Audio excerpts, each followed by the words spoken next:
Rabies एक virus है जो आमतौर पर कुत्तों के काटने से इंसानों में फैलता है। National centre for disease control के नेशनल रेबीज कंट्रोल प्रोग्राम के मुताबिक 2022 में रेबीज से 21 लोगों की मौत हुई। यह आंकड़ा एक साल के अंदर दुगने से भी ज्यादा हो गया। 2023 में 50 लोगों की मौत हुई, जबकि 2024 में 54 लोगों की मौत रेबीज से हुई। वर्ल्ड हेल्थ ऑर्गेनाइजेशन यानी WHO के मुताबिक दुनिया में रेबीज से होने वाली 36% मौतें भारत में होती हैं।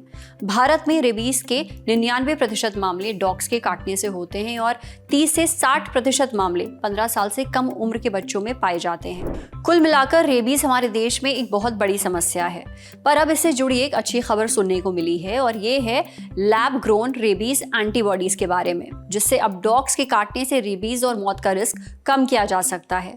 इसके बारे में हमें और जानकारी दी मणिपाल हॉस्पिटल्स गुरुग्राम में इंटरनल मेडिसिन डिपार्टमेंट के हेड और कंसल्टेंट डॉक्टर अमिताभ घोष ने। डॉक्टर अमिताभ बताते हैं कि डॉग के काटने से रेबीज का रिस्क होता है। रेबीज से बचाने के लिए एंटी रेबीज वैक्सीन लगाई जाती है, साथ में इंट्रामस्कुलर इंजेक्शन या रेबीज इम्यूनोग्लोबुलिन भी दिया जा सकता है। रेबीज इम्यूनोग्लोबुलिन शरीर को रेबीज वायरस से बचाने के लिए जरूरी एंटीबॉडीज देता है।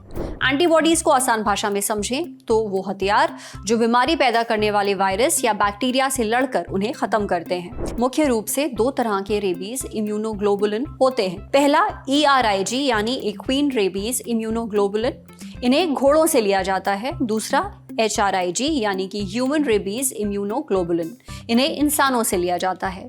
रेबीज इम्यूनोग्लोबुलिन के लिए घोड़ों या इंसानों के खून से एंटीबॉडीज ली जाती हैं, फिर उन्हें प्रोसेस करके मरीज को इंजेक्शन के रूप में दिया जाता है। आज के समय में ERIG का इस्तेमाल नहीं किया जाता, सिर्फ HRIG का होता है।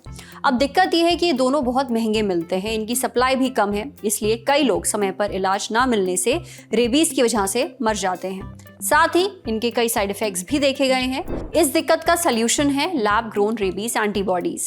ये एंटीबॉडीज सीधे लैब में बनाई जाती हैं, किसी जानवर या इंसान के शरीर से नहीं ली जाती।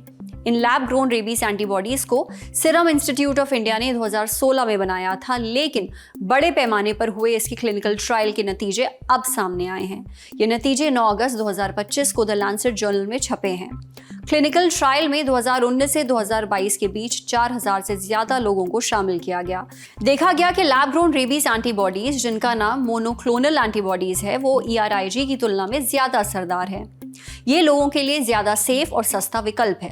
लैब में बनने की वजह से इनकी सप्लाई लगातार और बड़े पैमाने पर की जा सकती है, जिससे ज्यादा लोगों को समय पर इलाज मिल सकता है और उनकी जान बचाई जा सकती है। उम्मीद की जा रही है कि अब जल्द ही पब्लिक हॉस्पिटल्स में ये लैब ग्रोन रेबीज एंटीबॉडीज मौजूद होंगी।